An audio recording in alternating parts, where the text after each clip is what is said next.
Okay, so let's face it, right? Applying for jobs online, I mean, it kind of feels like you're just chucking your resume into this, like, void, you know? Yeah. You spend all this time, you perfect that cover letter, you're highlighting everything you've ever done, and then nothing. It's disheartening. Or even worse, right? You get that generic rejection email. Right, right. You're just a number. It's a process that can be so demoralizing for job seekers. And honestly, it's not always efficient for companies either. Right, right. There's a lot of room for improvement on both sides. And this proposal, this idea for an AI-directed hiring system that you sent over, it really digs into that. You sent in a really interesting proposal, and you're laying out a system that could use AI in hiring, right? And the goal here isn't just to weed people out. Right. It's to make the process actually fairer. Yeah. Can AI actually do that? Like, is that even possible? That's the big question. That's what we're going to explore in this deep dive. Yeah. This isn't Absolutely. just about, keywords and AI doing simple searches. Right. This is a lot more nuanced, right? Yeah. So walk me through this. How does this actually work? So at its core, this system, it's designed to actually augment, the human capabilities within HR. It's not about replacing anyone. Okay. It's about making those tasks, those, really tedious tasks, more streamlined Okay. so that HR professionals, they can actually focus on what really matters, right? Right. Human element of work. And it's a multi-stage process, starting with, the AI screening applications. Okay. AI screening. So what's happening there? Right, Behind the scenes when the AI is looking at a resume? right. Is it like, I don't know, is it reading minds or what is it doing? Well, it's not mind reading, thankfully, Okay. but think of it more as pattern recognition, okay? Okay. The AI, it's programmed to identify and analyze specific data points, right? Like your years of experience, your skills, the certifications, those things you carefully put on your resume, right? Those quantifiable metrics. And here's the key part, right? It's all based on the criteria that the company sets for that specific role. Okay, so imagine the AI is looking at your resume right now. What's it going to zero in on? Like, what are those key pieces of information that it's trying to recognize? Yeah, it's going to be looking at the skills, the experience that aligns with whatever that job description is, right? Right. That highlights how important it is to really tailor your resume, to each job. Right. The AI is trying to find the best match Right. between your qualifications and what the company actually needs. Okay, that makes sense, but I keep thinking about bias. Right. Right. We hear so much about algorithms and how they perpetuate these inequalities. Right. How does this address that? That's one of the biggest concerns, right? Right. And your proposal really tackles this head on. One of the key features, and this is important, is anonymization. Okay. So in that initial screening phase, the AI doesn't see your name, your address, anything that could personally identify you. Yeah, right. Oh, wow. It's purely focused on skills and experience. So it's kind of like a blind audition almost, right, for the job. It is. Okay, I like that. But how effective is anonymization? Like, does it really level the playing field? It's a complex issue. While anonymization can help mitigate some forms of bias, right? Right, right. By preventing the AI from making assumptions based on, your name or your background, Yeah, it's not foolproof. right. Human oversight is still so crucial here. So the AI is a tool, not a replacement. Exactly. Okay. So the AI is doing the initial sorting, Right. but humans are making the decisions. Yes. Ultimately. Yes. Okay, that's good. That's reassuring. But what happens in those cases where the AI might not have enough information to make a recommendation? Right. Right. Let's say someone has like a gap in their work history or they don't have a particular certification. Right. That's where the escalation feature comes in. If the AI encounters something that's ambiguous or needs further clarification, it flags it automatically for a human recruiter to review. So this makes sure that no one is slipping through the cracks just because their application didn't fit neatly into the AI's predefined parameters. So it's almost like the system recognizes its own limitations. Yes. It's not just blindly following rules. Yeah. It knows when to bring a human in. Right. It's about finding that balance, right? Yeah. Efficiency and fairness, making sure every candidate gets a fair shot. This sounds like a big improvement over just, the traditional application black hole. Yeah. And now you're probably thinking about well, how does this actually work in practice? Yeah, let's get into the nitty-gritty. Okay. What are the steps to actually using the system? So your proposal breaks it down into three main phases. You have the recruitment phase, you have interview scheduling, and then you have the final decision-making process. Okay, so let's break those down one by one. Yeah. Let's start with the recruitment phase. Okay. How does that change? So think about this, right? The AI can actually help generate these standardized job postings, Okay. right? Automatically pulling in relevant keywords and qualifications. Oh, wow. And this helps ensure that the job description is clear and targeted from the very beginning. Okay. Of course, it also manages the collection of applications. Right, so right from the get-go. More efficient and potentially fairer. Right.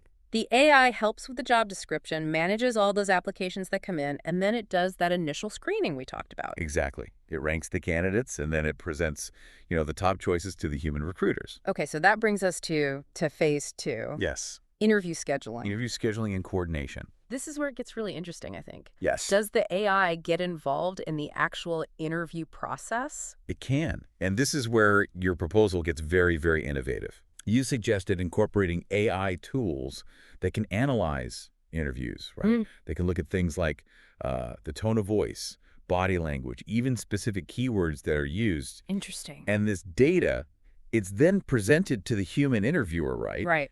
To provide them with additional insight. So it's kind of like having an extra set of eyes and ears in the room. It is. But the human interviewers, they're still the ones in control. Absolutely. The human always makes the final assessment, right? Right. Think of the AI as a way to just gather more data points, right? Right. Which the human interviewer can then use to make a more well-rounded decision. Okay, so we've got the AI-powered screening, we've got these interviews. What happens next? So then you go into the final decision-making process. Right, so how does the system help with that?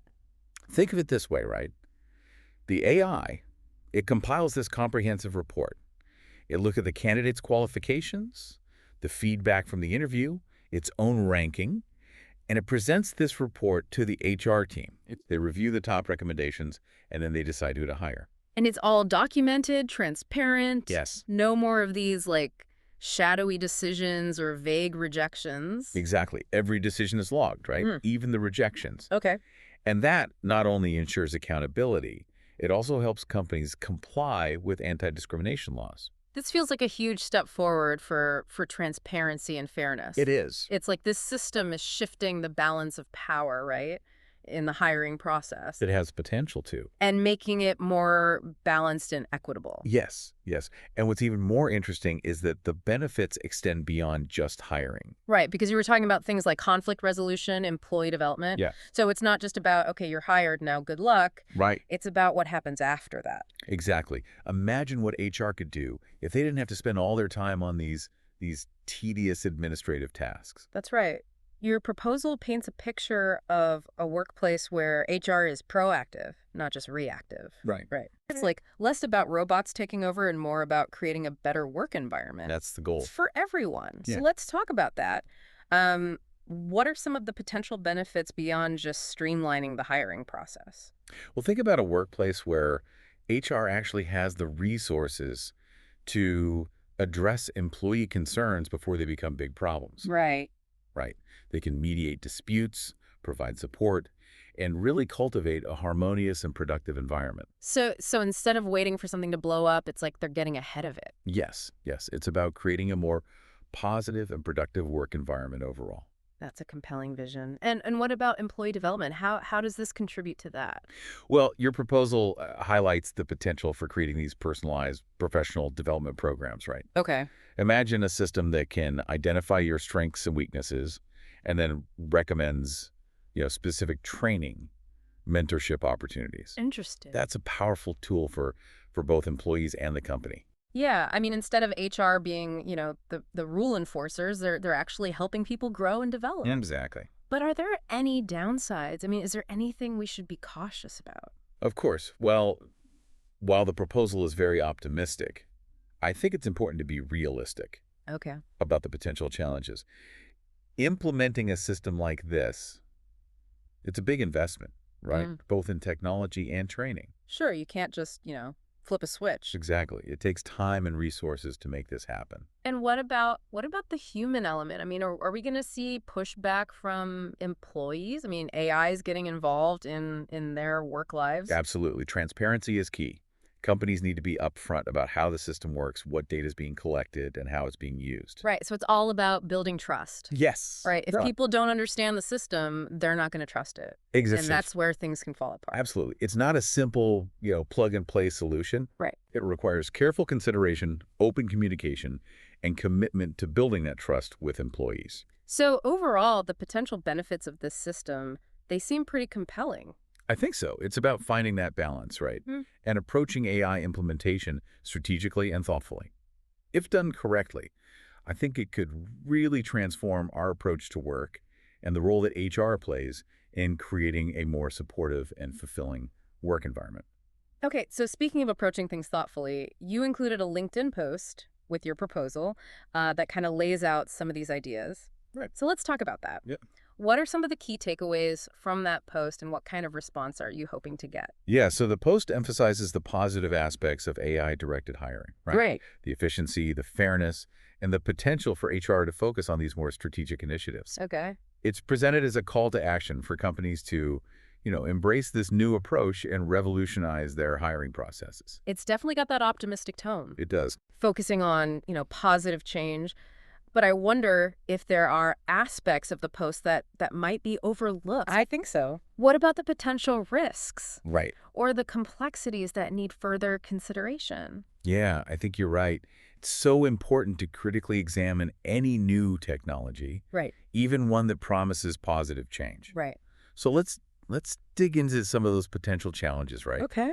And see what we might be missing. Let's do it. I mean, it's easy to get swept up in all this new tech and stuff, Right. but we had to take a step back Yeah. and ask some hard questions here. Yeah, we need that healthy skepticism Yeah, to balance out all this techno optimism. exactly. So what are some of the things that maybe that LinkedIn post is kind of glossing over? Right. What are the potential downsides we should be thinking about? Well, for one, it kind of assumes that companies inherently want to use this thing fairly, ethically. Right. But things aren't always so simple. Yeah, companies have lots of priorities. Right. And sometimes those priorities might conflict with fairness. Exactly. Mm. And even if they have the best intentions, how do we guarantee that the algorithms themselves Right. aren't biased? Yeah. I mean, we've seen AI systems that actually perpetuate existing inequalities, Right. even if they were designed to be neutral.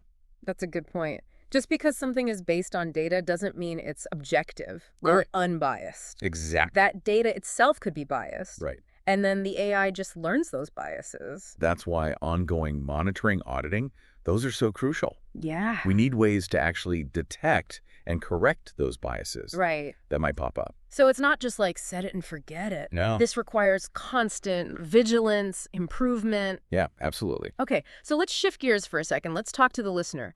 How does all of this affect them Right. as a job seeker? What should they be aware of? Okay, so practically speaking, Yeah. if you're out there applying for jobs, how does this AI stuff actually affect you? Well, first, awareness is key. Okay. Don't just assume every company is using this kind of system, Right. but it's becoming more and more common. Yeah, especially for jobs that have tons of applicants. Exactly. So do your research, right? Yeah. Check company websites, see if they mention anything about their process. Yeah, and even ask about it in your interviews. Right. That's totally reasonable. Totally. Yeah. Hey, are you using AI to screen me? Right. Okay, so let's say a company is using AI. Right. Should you freak out? No, don't panic. Okay. Remember, this system is supposed to make the initial stages more fair, right? Okay. Think of your resume as speaking to two audiences, okay? Okay. You have the AI that's going to do that first screening, Right.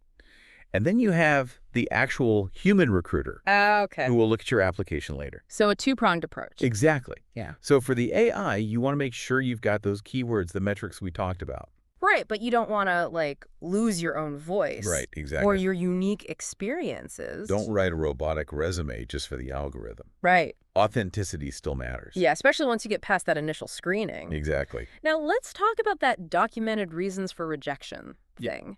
That sounds like a win for job seekers, right? In theory, yes, it forces companies to be more accountable, Right. more transparent. Yeah. But here's where your critical thinking skills come in, listener. Okay. A company could still give a reason that isn't genuine even if it's written down. Right. It's not a perfect system. Right. Companies can find ways around things. So Exactly. it's a step forward, but it's not foolproof. Right, exactly. So what do you do if you get a rejection that feels, Right. off? Like you think there might be more to the story? This is where knowing your rights is super important. Were you rejected for something that could be discriminatory? Does the company have a history of bias? This is where knowing about those external resources can be so helpful. Right. Like labor rights organizations, legal aid. Exactly. Yeah. So be informed, know your rights, Yeah. and be ready to stand up for yourself. The system isn't magic, but it gives you more leverage Right. if you think something's wrong. Exactly. Now, what if you get hired through this system? Oh, interesting. What should you expect? Yeah. What does it look like to actually work in a company that uses AI like this? Well, ideally, you're walking into a place where HR is way more proactive, Okay. focused on employee well-being. Right. That whole enhanced HR thing from the proposal. Exactly. This is where it gets interesting. This is where it gets really interesting.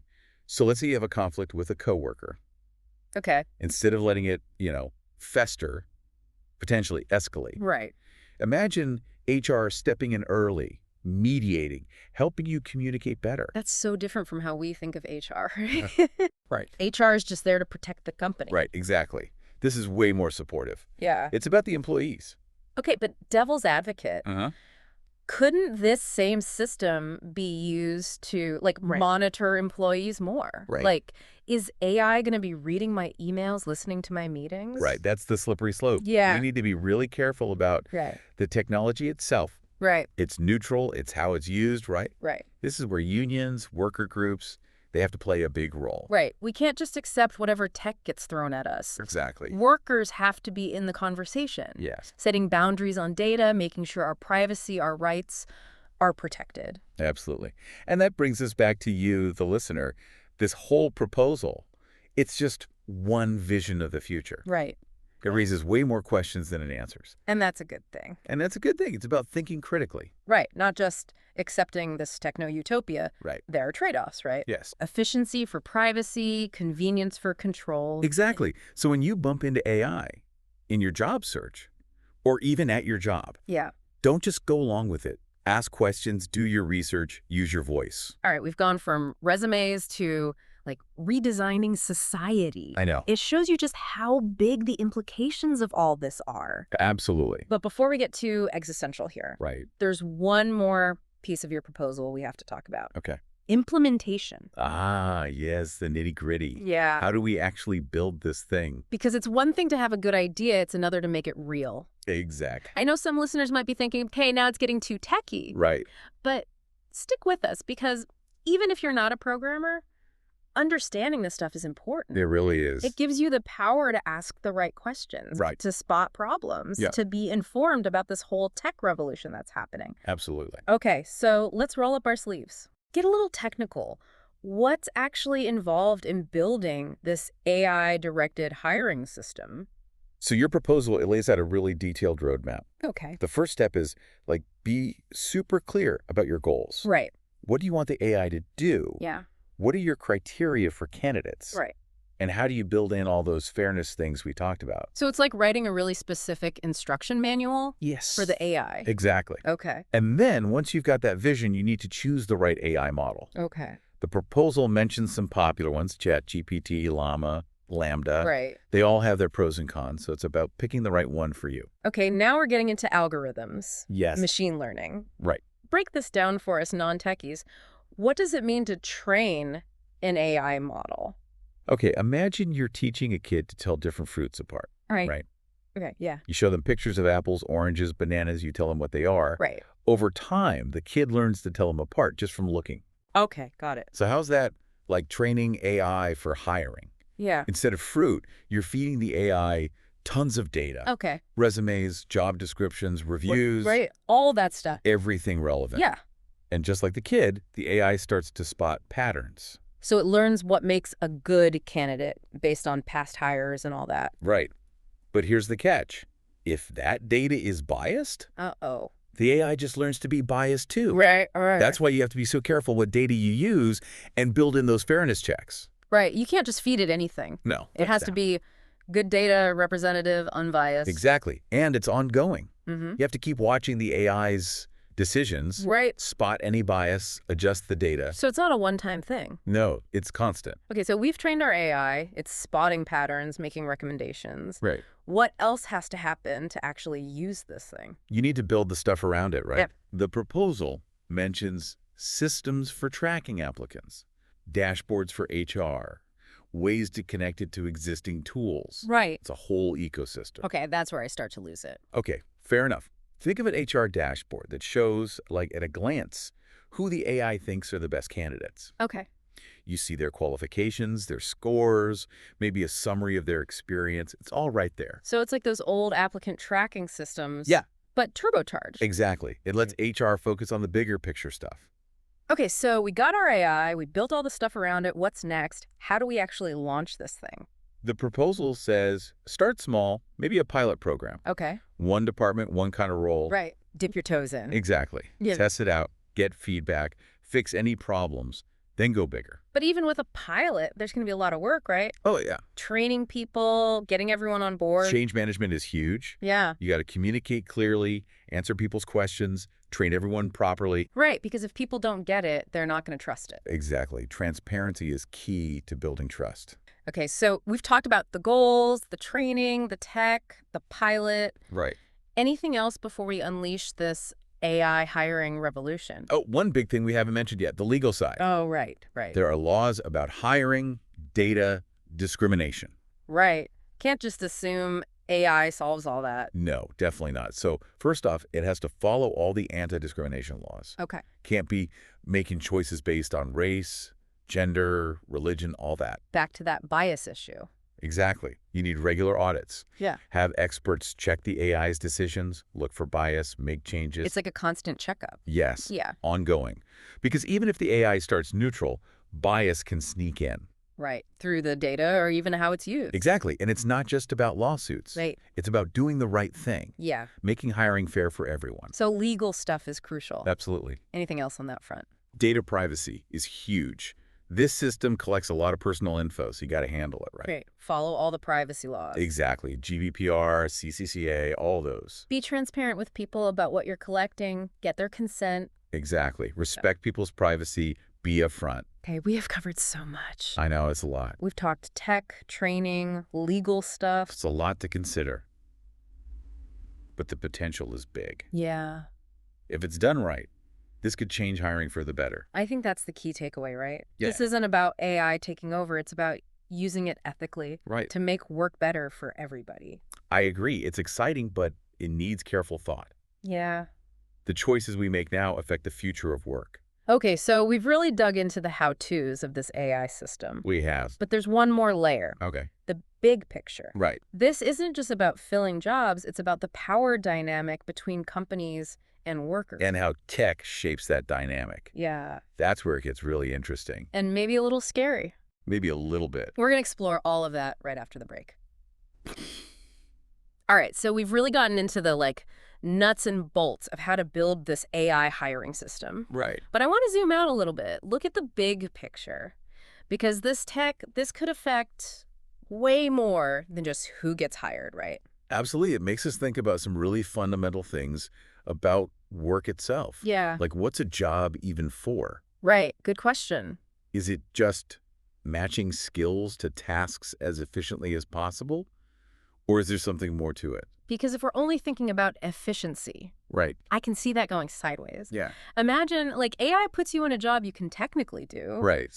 but you don't care about it, you're not engaged. Exactly. People would be so unmotivated. Yeah. Less productive, ironically. It's ironic, right? Because this Mhm. whole system's supposed to be more human, Exactly. but it could end up making people feel like, I don't know, cogs in a machine. And that brings us back to that LinkedIn post. Yeah. All that optimism. It was a little too rosy, maybe?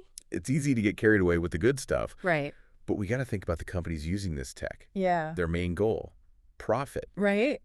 And that might not line up with happy employees. So even if this could be good for workers, Right. there's no promise companies will use it that way. Exactly. It brings up a big question then. Yeah. Why even try to make AI hiring ethical? Right.